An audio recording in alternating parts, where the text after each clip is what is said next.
Hi friends. जैसा कि arrangement का प्रॉब्लम हम लोग पढ़ रहे हैं, जिसमें कि प्लेस अरेंजमेंट से रिलेटेड क्वेश्चन और सर्कुलर अरेंजमेंट से रिलेटेड क्वेश्चन हम करा चुके हैं। ठीक है, तो सर्कुलर अरेंजमेंट का जो कॉन्सेप्ट है वही कॉन्सेप्ट आपको स्क्वायर अरेंजमेंट में भी लगाना है। पीईटी के एग्जाम का जो सिलेबस है उसमें रीजनिंग के 5 से 6 चैप्टर हैं, जिसमें से जो आपको रैंकिंग के आधार पे दिया हुआ है उसमें वो दिया है बड़ा और छोटा से संबंधित क्वेश्चन आने वाले हैं। तो वो भी क्वेश्चन आज बता देंगे और स्क्वायर अरेंजमेंट का भी क्वेश्चन आपको बता देते हैं। ठीक है, देखो स्क्वायर अरेंजमेंट का सबसे पहला तो ये है कि कॉन्सेप्ट क्या है। तो जो कॉन्सेप्ट अभी हमने आपको सिखाया था सर्कुलर अरेंजमेंट में, वही कॉन्सेप्ट आपको स्क्वायर अरेंजमेंट में भी चलेगा। स्क्वायर अरेंजमेंट में क्या होगा कि या तो जो टेबल है वो या तो स्क्वायर होगा, या तो रेक्टेंगल होगा, या तो आयताकार या वर्गाकार होगा, है ना। तो यहाँ पर क्या है कि कॉन्सेप्ट पूरी तरह से वही है। अगर मान लो कि व्यक्तियों का मुंह अगर केंद्र में है, ओके, व्यक्तियों का मुंह अगर केंद्र में है तो उनका जो दाहिना बायां है वो डायरेक्शन के उल्टे कॉन्सेप्ट पर आधारित होता है। इसमें दाहिने के लिए एंटी क्लॉक हो जाता है। मान लो ए है, बी है, सी है, डी है, ई है, एफ है, जी है, एच है। Okay, there are 8 person sitting around a square table facing toward centre. केंद्र की तरफ मुख करके 8 लोग बैठे हुए हैं। अब यहाँ पर पूछा जाए कि ए के दाहिने कौन बैठा है, तो दाहिने के लिए हमेशा एंटी क्लॉक होगा और बाएं के लिए हमेशा क्लॉकवाइज होगा। तो देखो, जो कॉन्सेप्ट हम लोगों ने सर्कुलर अरेंजमेंट में पढ़ा था वही कॉन्सेप्ट जो है यहाँ पर भी है ना। तो बस फर्क बस इतना है कि वहाँ टेबल राउंड था और यहाँ पर टेबल जो है वो स्क्वायर हो गया है या रेक्टेंगुलर हो सकता है। ठीक है, तो अब आइए क्वेश्चन पे चलते हैं। कॉन्सेप्ट आपको क्लियर समझ में आ गया? बोले भाई, समझ में आ गया कॉन्सेप्ट? तो कॉन्सेप्ट अगर क्लियर है तो आगे क्वेश्चन पे देखते हैं। 4 व्यक्ति ABCD एक वर्गाकार मेज के चारों तरफ केंद्र की ओर मुख करके बैठे हैं। तो पहले एक वर्गाकार मेज हम बना लेते हैं। ठीक, 4 लोगों को बैठाना है। कौन कौन? ABCD एक वर्गाकार मेज के चारों ओर केंद्र की ओर मुख करके बैठे हैं। बी का मुंह पूरब की ओर है। तो ये बताओ बी को कहाँ बैठाओगे कि उसका मुंह पूरब में होगा अगर वो केंद्र में देखेगा तो बी को अगर आप यहाँ बैठाएंगे तो उसका मुंह केंद्र में होगा अगर वो ईस्ट वार्ड की तरफ देख रहा है तो। ठीक है, फिर क्या कहता है? बी के सामने ए बैठा है। बी के सामने कौन बैठा है? ए बैठा है। ठीक, ए बैठ गया। बी के सामने ए बैठा है। ए के बाएं सी बैठा है। ए के बाएं, बाएं के लिए एंटी क्लॉक चलेंगे। बाएं के लिए यहाँ पर सॉरी, यहाँ पर बाएं के लिए क्लॉकवाइज चलेंगे, क्योंकि अगर व्यक्तियों का चेहरा केंद्र में होता है तो दाहिने के लिए एंटी क्लॉक होता है और बाएं के लिए क्लॉक होता है। अगर व्यक्तियों का चेहरा केंद्र से बाहर होता है तो दाहिने के लिए क्लॉक और बाएं के लिए एंटी क्लॉक हो जाता है। तो यहाँ पर जो है कहता है कि बी का मुंह के पूरब की ओर है तो कर दिया। बी के सामने ए बैठा है तो बैठा दिया। अब ए के बाएं सी बैठा है तो यहाँ पर बाएं के लिए जो है क्लॉकवाइज चलोगे। बाएं के लिए क्लॉकवाइज, तो इसके बाएं साइड में कौन बैठा है? सी बैठा है। ठीक, अब 4 लोग हैं, चारों साइड पर बैठे हैं, तो यहाँ पर कौन बैठेगा? अब डी बैठेगा। अब इसका भी मुंह केंद्र में कर दिया। अब जो पूछे बता दो। तो डी का मुंह किस दिशा में है? तो डी का मुंह बताओ कौन से दिशा में हो जाएगा? साउथ। इस क्वेश्चन का आंसर क्या हो जाएगा? साउथ, है ना। तो डी का मुंह किस दिशा में है? दक्षिण दिशा में है। ओके, अब अगले क्वेश्चन में चलते हैं। नेक्स्ट क्वेश्चन है, ये क्वेश्चन थोड़ा पजल टाइप का है, थोड़ा सा बड़ा है, बाकी करने में कोई प्रॉब्लम नहीं है, देख सकते हैं। ठीक, कहता है ABCDEFGH एक वर्गाकार मेज के चारों ओर इस प्रकार बैठे हैं कि इनमें से 4 वर्ग के 4 कोने पर बैठे हैं। तो पहले एक वर्गाकार चलो मेज बना लो। ये वर्गाकार मेज हो गया। ठीक, कहता है ABCDEFGH एक वर्गाकार मेज के चारों ओर इस प्रकार बैठे हैं कि इनमें से 4 वर्ग के 4 कोने पर। 4 लोग कहाँ बैठेंगे? कोने पर बैठेंगे। और कहता है 4 भुजाओं के मध्य में बैठे हैं। 4 लोग कहाँ बैठेंगे? मिडिल ऑफ द साइड बैठेंगे, भुजाओं के मध्य में बैठेंगे। ठीक है, फिर क्या कहता है? कोने पर बैठे लोगों का मुंह केंद्र की तरफ है। जो लोग कोने पर बैठे हैं वो कहाँ देख रहे हैं? केंद्र में देख रहे हैं। ओके, केंद्र में देख रहे हैं। फिर क्या कहता है? और भुजाओं के मध्य बैठने वालों का मुंह केंद्र से बाहर की ओर है। भुजाओं के मध्य बैठने वालों का मुंह जो है वो किधर है? केंद्र से बाहर की तरफ है। ठीक है, केंद्र से बाहर की तरफ है। फिर क्या कहता है? 3 महिलाएं भुजाओं के बीच और 2 कोने पर बैठी हैं। दोस्तों एक चीज याद रखना कि टोटल नंबर ऑफ पर्सन इसमें 8 हैं, जिनमें से 3 महिला कहता है कि 3 महिला जो हैं वो भुजाओं के बीच में बैठी हैं, मिडिल ऑफ द साइड बैठी हैं, और 2 महिला को बोलता है कि वो कॉर्नर पे बैठी हैं। ठीक है, तो यानी कि 8 लोगों में 5 जो हैं वो महिलाएं हैं और बाकी जो 3 बचेंगे वो पुरुष बचेंगे। ओके, अब हमें काम करना है कि इस पर बैठाना है। ठीक, तो दोस्तों बैठाने से पहले एक बार मैं कॉन्सेप्ट फिर से बोलता हूं और ध्यान से सुन लो कि व्यक्तियों का मुंह अगर केंद्र में होता है तो दाहिने के लिए तुम्हें एंटी क्लॉक चलना और बाएं के लिए क्लॉक चलना है। लेकिन अगर व्यक्तियों का मुंह केंद्र से बाहर की तरफ है तो दाहिने के लिए क्लॉक चलना होगा और बाएं के लिए एंटी क्लॉक चलना होगा। ठीक है, अब क्या कहता है? ए जी के बाएं दूसरे स्थान पर बैठा है। ए जी के बाएं दूसरे स्थान पर बैठा है, तो हमें क्या पता कि जी कहाँ बैठा है? फिर क्या कहता है? जी एक भुजा के बीच में बैठा है। तो जी जो है कहाँ है? एक भुजा के बीच में है। तो जी को पहले कहीं भी बैठा दो, भुजा के बीच में ही बैठाओगे। तो चलो पहले मैं जी को चलो यहाँ बैठा लिया, जी बैठ गया। अब क्या कहता है? ए जी के बाएं दूसरे स्थान पर है। तो दोस्तों अभी मैं बताया था कि अगर व्यक्तियों का मुंह केंद्र से बाहर है तो जो बायां होगा वो एंटी क्लॉक होगा। तो इनका बायां देखो एंटी क्लॉक 1 2। ए जी के बाएं दूसरे स्थान पर है तो ए को यहाँ बैठा लिया, एक स्थान छोड़ के दूसरे स्थान पर जी हो गया, ए हो गया। फिर क्या कहता है? जी एक भुजा के बीच में बैठा है तो जी मिडिल ऑफ द साइड है। सी अपनी पत्नी के दाहिने चौथे स्थान पर बैठा है। भाई सी अपनी पत्नी के दाहिने सी अपनी पत्नी के दाहिने चौथे स्थान पर बैठा है। अब प्रश्न यह उठता है कि सी अपनी पत्नी के दाहिने चौथा है तो सी की पत्नी कहाँ है? पहले तो ये तो पता चले कि सी की पत्नी कहाँ है। तो जब पत्नी बैठ जाएगी तो सी भी बैठ जाएगा। तो क्या कहता है? सी अपनी पत्नी के दाहिने चौथा है और उसकी पत्नी ए अथवा जी की निकटतम पड़ोसी नहीं है। यानी सी की जो पत्नी है वो ए और जी के अगल बगल नहीं बैठनी चाहिए। तो सी की पत्नी यहाँ यहाँ यहाँ नहीं बैठ सकती। सी की पत्नी इन 3 जगह में कहीं बैठ सकती है। अब बारी बारी बैठा के देखना पड़ेगा। मान लो सी की पत्नी यहाँ बैठी है तो सी अपनी पत्नी के दाहिने चौथा है। अगर सी की पत्नी यहाँ बैठेगी तो चेहरा बाहर की तरफ होगा और दाहिने के लिए तब क्लॉकवाइज हो जाएगा। हाँ 1 2 3 4, तो वहां तो जी है, सी बैठ ही नहीं सकता। इसका मतलब कि सी की पत्नी को आप यहाँ नहीं बैठा सकते हैं। अगर मान लो सी की पत्नी को यहाँ बैठा दें तो बाहर की तरफ चेहरा होगा और बाहर की तरफ चेहरा है तो दाहिने क्लॉकवाइज होगा। तो 1 2 3 4 वहां तो ए है तो सी अपनी पत्नी के दाहिने चौथा बैठ नहीं पाएगा। यानी इन दोनों सीट पर भी सी की पत्नी नहीं बैठी है। तो सी की पत्नी को तुम यहाँ पर बैठा सकते हो। मान लो ये सी की पत्नी है तो इसका चेहरा जो है केंद्र की तरफ हो जाएगा। अगर सी की पत्नी यहाँ बैठती है तो उसका चेहरा केंद्र में हो जाएगा और केंद्र में देखने वाले का दाहिना एंटी क्लॉकवाइज होता है। तो सी अपनी पत्नी के दाहिने चौथा है तो दाहिने के लिए एंटी क्लॉक। चलो 1 2 3 4, तो सी को यहाँ बैठा दो। चूंकि सी की पत्नी है तो पुरुष होगा तो सी बैठ गया, है ना। फिर कहता बी अपने पति के दाहिने तीसरे स्थान पर बैठी है और बी किसी कोने पर नहीं बैठी है। बी अपने पति के दाहिने तीसरी है तो सबसे पहले मुझे बी के पति को बैठाना पड़ेगा। तो बी का पति अब कहाँ बैठे? बी अपने पति के दाहिने तीसरे स्थान पर बैठी है, बी किसी भी कोने पर नहीं बैठी है। बी अपने पति के दाहिने तीसरी है और किसी कोने पर नहीं बैठी है।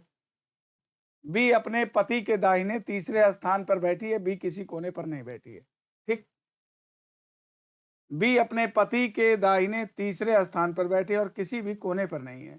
बी किसी कोने पर नहीं है और बी अपने पति के दाहिने तीसरा है। सपोज कि मान लो कि बी का पति पहले बैठे।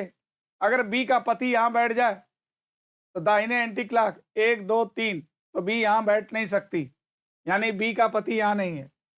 बी का पति अगर यहाँ बैठ जाए तो इसका जो दाहिना होगा वो क्लॉकवाइज होगा 1 2 3, यानी बी तब यहाँ आ जाएगी और बी कोने पर हो जाएगी, जबकि दिया है कि बी किसी कोने पर नहीं बैठी है। तो बी किसी कोने पर नहीं बैठी है तो बी का पति, इसका मतलब यहाँ भी नहीं बैठेगा। और यहाँ पर सी की पत्नी है तो बी का पति बैठ नहीं सकता। अगर यहाँ बी का पति बैठेगा तो दाहिने तीसरे नंबर पे 1 2 3, तो बी हो नहीं सकता।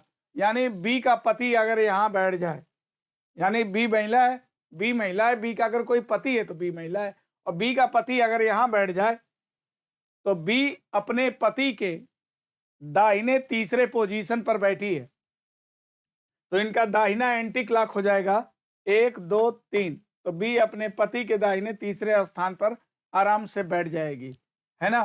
फिर क्या कहता है, बी किसी कोने पर नहीं होना चाहिए। तो देखो अगर बी यहाँ बैठती है तो किसी कोने पर नहीं रहेगी, यानी कि सही है।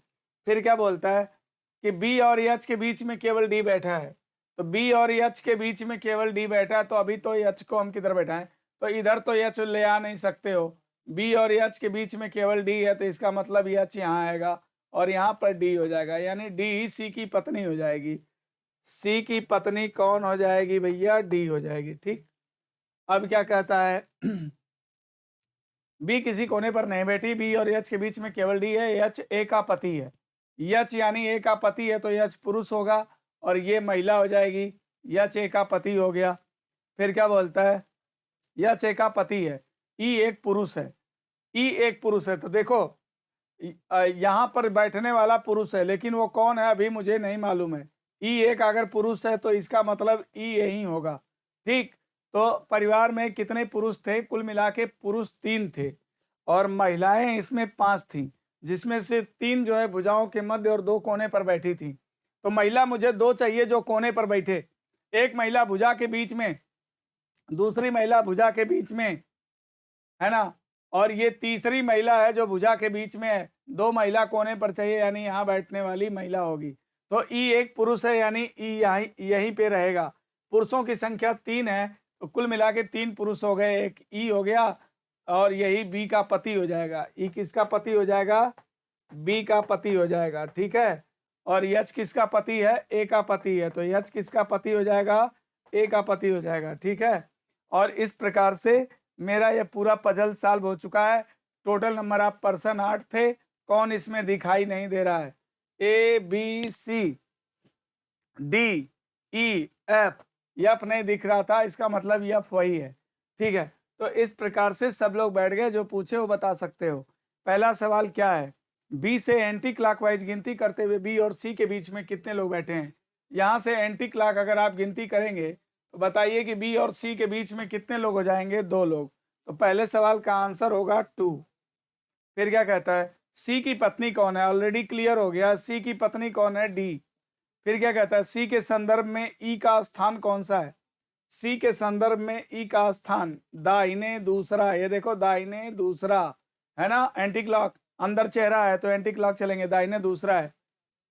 बी का पति कौन है, तो बी का पति कौन है, बी का पति कौन है, तो बी का पति ऑलरेडी क्लियर है, यहाँ पे ई है, बी का पति कौन है, ई है।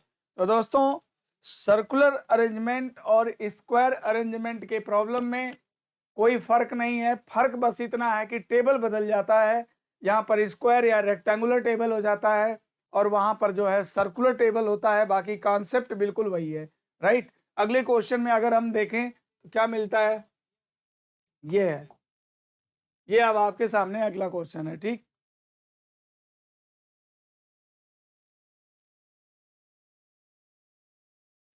छह व्यक्ति P Q R S T U एक आयताकार मेज के चारों तरफ केंद्र की ओर मुख करके बैठे हैं। एक हम आयताकार मेज बना लेते हैं पहले। ठीक, 6 व्यक्ति P Q R S T U एक आयताकार मेज के चारों ओर केंद्र की ओर मुख करके बैठे हैं। लंबाई की तरफ 2-2 व्यक्ति हैं और चौड़ाई की तरफ 1-1 व्यक्ति बैठे हैं। तो पहले मैंने, और सबका मुंह केंद्र में है, इस तरह से स्ट्रक्चर मैंने पहले बना लिया, स्ट्रक्चर पहले ऐसे बना लिया। ठीक, अब हम लोग सेट करते हैं। क्यू मेज की चौड़ाई की तरफ बैठा और उसका मुंह पूरब में है, तो क्यू को यहाँ बैठाओ तभी वो पूरब देख पाएगा। सेंटर में देखेगा तो पूरब देखेगा। क्यू के सामने टी बैठा है तो टी को यहाँ बैठा दो, टी बैठ गया। और फिर क्या बोलता है, टी के बाएं एस बैठा है तो बाएं के लिए, चूंकि इनका चेहरा अंदर की तरफ है तो बाएं के लिए क्लॉकवाइज हो जाएगा, एस बैठा है। फिर कहता है कि पी का मुंह दक्षिण की ओर है, पी का मुंह दक्षिण की ओर है, उसके दाहिने आर बैठा है। पी को यहाँ बैठाओ, मुंह दक्षिण में रहेगा और इसके दाहिने कौन है, आर। दाहिने के लिए एंटी क्लॉक चलते हैं, दाहिने आर हो गया, है ना। सब लोग बैठ चुके, एक ही बचा है, यहाँ पे आ जाएगा। इस प्रकार सबकी सीटिंग क्लियर हो गई। अब जो भी पूछेगा बता सकते हो, है ना। तो क्या पूछा है, तो यू का मुंह किस दिशा में, उसके सामने कौन बैठा है। यू का मुंह उत्तर दिशा हो जाएगा, नॉर्थ, और इसके सामने कौन बैठा है, आर। ठीक, इस प्रकार ये भी क्वेश्चन आपका सॉल्व हो गया, राइट। ये भी क्वेश्चन सॉल्व हो गया। अब इसके बाद जो है हम लोग जो क्वेश्चन करेंगे, अब इसके बाद के जो क्वेश्चन आने वाले हैं, लीनियर अरेंजमेंट। जो आपके पीटी के एग्जाम के अकॉर्डिंग देखा जाए तो इसमें लेंथ अरेंजमेंट के क्वेश्चन आ जाएंगे। लेंथ अरेंजमेंट, है ना, बड़ा और छोटा से रिलेटेड क्वेश्चन आपके पीटी के एग्जाम में देने वाला है। अभी मैं पीटी और एसआई के अकॉर्डिंग सिलेबस पढ़ा रहा हूँ, ठीक है। तो अभी जो भी मैंने क्वेश्चन कराया एसआई एग्जाम के लिए मोस्ट इंपॉर्टेंट था, सर्कुलर अरेंजमेंट से रिलेटेड एंड प्लेस अरेंजमेंट से रिलेटेड क्वेश्चन। तो अभी जो मैं आपको क्वेश्चन कराने जा रहा हूँ ये पीटी के एग्जाम के अकॉर्डिंग इंपॉर्टेंट है, आप देख सकते हैं। इसके अंतर्गत लंबाई अथवा उम्र के बढ़ते व घटते क्रम में प्रश्न पूछे जाते हैं, ठीक है। तो इसमें हम जो है सिंबल का भी प्रयोग कर सकते हैं, ग्रेटर इक्वल लेस का, और इसके जगह पर हम चित्र भी बना सकते हैं, लाइन भी खींच सकते हैं, कोई प्रॉब्लम नहीं है। आपको जैसे समझ में आए वैसे आप कर सकते हैं क्वेश्चन को। एक पंक्ति में P Q R S T 5 व्यक्ति हैं। कितने व्यक्ति हैं, पी है, क्यू है, आर है, यस है, टी है। एक पंक्ति में P Q R S T 5 व्यक्ति हैं। क्या कहता है, क्यू सिर्फ पी से छोटा है। क्यू सिर्फ पी से छोटा है, इसका मतलब क्या है कि क्यू सिर्फ पी से छोटा है, इसका मतलब क्या है, Q is less than only P, इसका मतलब क्यू सिर्फ पी से छोटा है, इसका मतलब कि बाकी सबसे बड़ा है, ठीक है। कहता है कि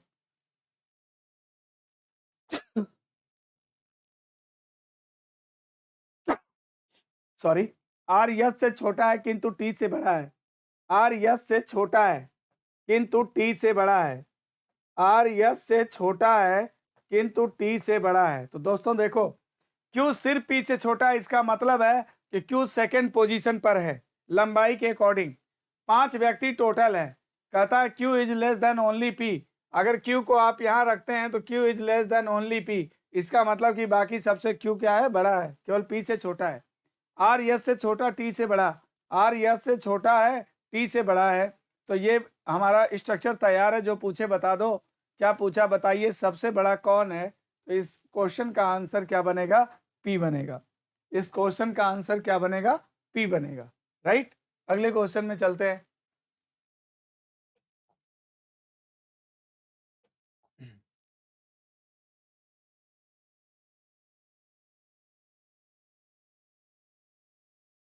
एक पंक्ति में ए बी सी डी ई 5 व्यक्ति हैं। बी सी से बड़ा है किंतु डी से छोटा है। तो बी जो है सी से बड़ा है और डी से छोटा है, इसको बना लिया, ठीक। ए बी से बड़ा है किंतु ई से छोटा है। ए बी से बड़ा है किंतु ई से छोटा है। ए बी से बड़ा है किंतु ई से छोटा है। ए बी से बड़ा है किंतु ई से छोटा है। Okay okay. क्या कहता है, एक पंक्ति में ए बी सी डी 5 व्यक्ति हैं। बी सी से बड़ा है किंतु डी से छोटा है। ए डी से बड़ा है किंतु ई से छोटा है। यहाँ पर डी होना चाहिए, ये डी है। ए डी से बड़ा है किंतु ई से छोटा है, तो ये डी है। ए डी से बड़ा है किंतु ई से छोटा है। तो अब इसको हम कनेक्ट कर देते हैं, ठीक है। तो ये देखो, बी जो है सी से बड़ा है किंतु डी से छोटा है, और ए जो है डी से बड़ा है किंतु ई से छोटा है।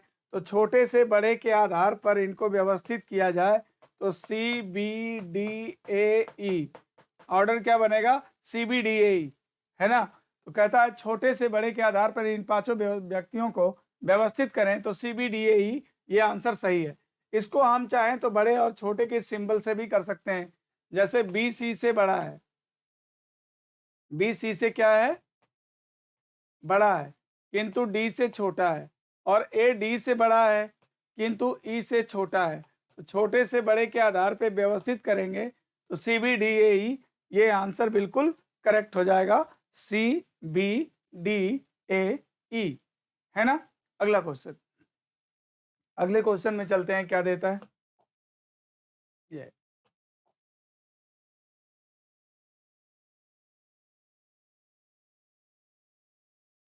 एक पंक्ति में 5 व्यक्ति हैं ABCDE, तो B सिर्फ D से बड़ा है। B किससे बड़ा है भैया, सिर्फ D से। तो B सिर्फ D से बड़ा है, इसका मतलब क्या है, इसका मतलब है कि बाकी सबसे वो छोटा है। B सिर्फ D से बड़ा है। A C से छोटा है, E से बड़ा है। A C से छोटा है, C से छोटा है, और किससे बड़ा है, E से बड़ा है। ठीक, और कहता है, और क्या कहता है कि B सिर्फ D से बड़ा है। B सिर्फ D से बड़ा है, इसका मतलब कि बाकी सबसे छोटा है। तो सबसे छोटा कौन है, तो सबसे छोटा कौन है, इस क्वेश्चन में आंसर क्या मिलेगा, D। सबसे छोटा कौन है, D। ठीक है, अगले क्वेश्चन को करते हैं। राजेश अजय से बड़ा है किंतु पंकज से छोटा है। राजेश अजय से बड़ा है किंतु पंकज से छोटा है। तो राजेश को अजय से बड़ा कर दो, किंतु पंकज से छोटा है, यहां पंकज कर दो। अजय से बड़ा किंतु पंकज से छोटा है। विनोद अजय से बड़ा है।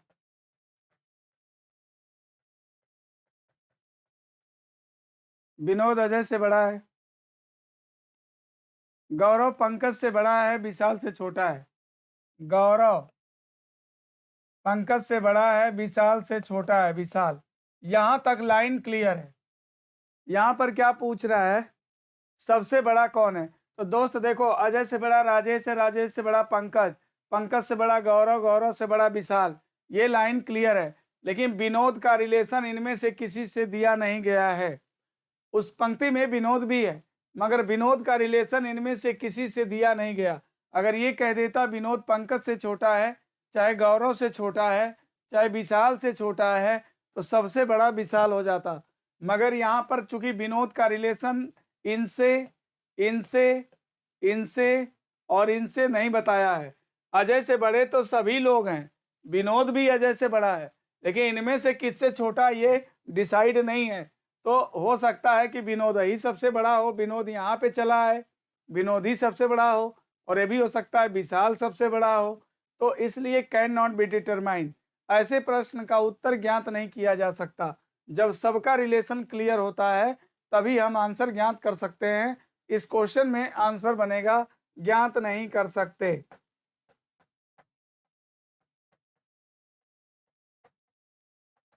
ज्ञात नहीं कर सकते, ओके। तो बड़ा और छोटा से संबंधित जो क्वेश्चन आपके सिलेबस में दिया है, पीटी के सिलेबस में, वो आ सकता है।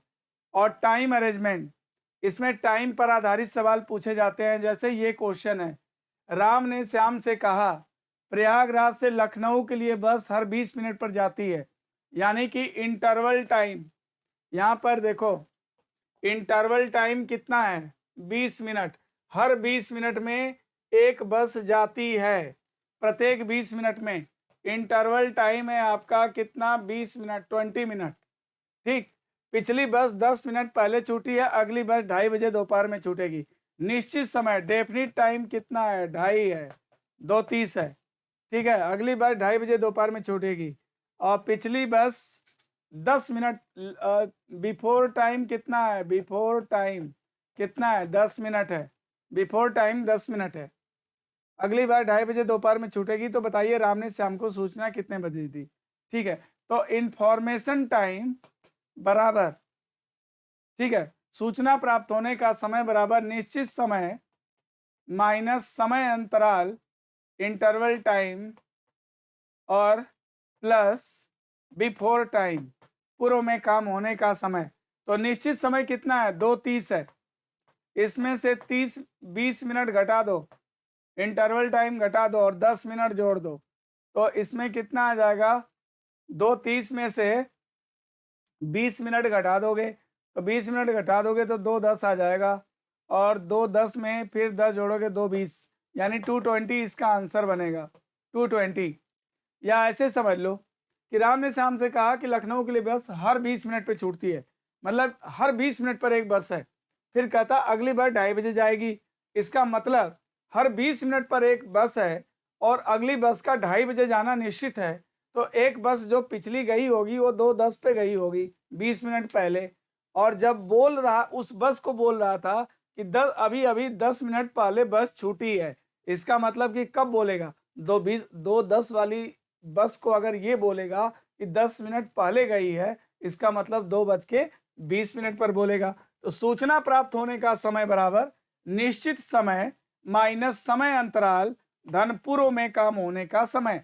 निश्चित समय माइनस समय अंतराल धन पूर्व में काम होने का समय, ऐसा कर देंगे तो ये सवाल सॉल्व हो जाएगा।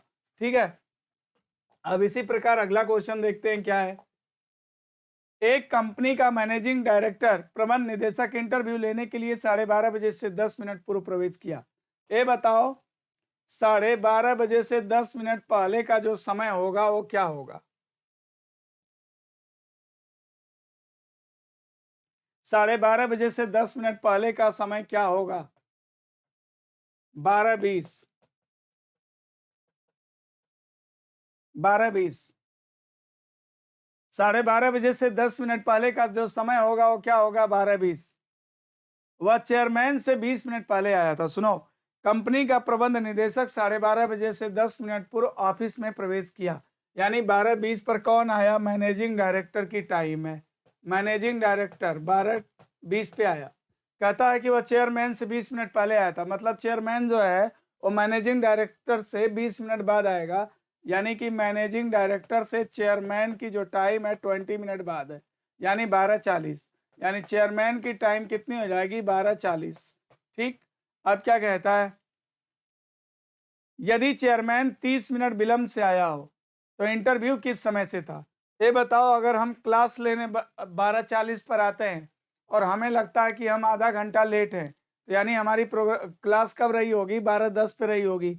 12:40 पर आने वाला व्यक्ति अगर 30 मिनट का लेट महसूस करता है तो इसमें से 30 माइनस कर दो, यानी कि 12:10 पे इंटरव्यू रहा होगा, तो इसका आंसर कितना आ जाएगा? 12:10।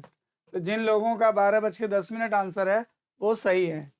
ठीक है, अब इसी प्रकार अगला क्वेश्चन 9। तो इस प्रकार आज हमने आपको क्या बताया कि पीटी से रिलेटेड जो एग्जाम में क्वेश्चन आने वाले हैं, जो मैंने आपको क्या क्या इसमें प्लेस अरेंजमेंट कराया है, और इसमें स्क्वायर अरेंजमेंट का आज प्रॉब्लम बताया है, और इसमें आपको छोटा और बड़ा पे आधारित यानी length arrangement, age based length पे आधारित जो प्रॉब्लम्स होते हैं वो बताया, और टाइम से रिलेटेड क्वेश्चन बताया, है ना। तो ये जो पीटी का जो एग्ज़ाम है उसमें काफ़ी नॉर्मल क्वेश्चन ही पूछे जाएंगे। तो इसके आगे रैंकिंग के चैप्टर से जो मैंने आपको वीडियोस दिए हैं इससे आपको काफ़ी लाभ मिल जाएगा। इसके बाद जो है सिलॉक्स से रिलेटेड क्वेश्चन कुछ आ सकते हैं, न्याय निगमन का भी उसमें दे रखा है, कुल मिला के 5 से 6 चैप्टर दिया है। इसके बाद 5-6 हम आपको पीडीएफ भी दे देंगे, आप इसको सॉल्व कर लीजिएगा। ठीक है, तो वो आपको पीटी के लिए फिलहाल सफिशियंट हो जाएगा। इसके बाद जो है एसआई को और थोड़ा, एसआई का थोड़ा सा लेवल और हाई होगा, इसलिए उस और आगे के जो और एग्ज़ाम्स हैं उसको लेवल ऑफ डिफ़िकल्टीज बढ़ा करके और क्वेश्चन इसमें और भी कराए जाएंगे, बताए जाएंगे। ठीक है, ओके, थैंक यू, नेक्स्ट कल।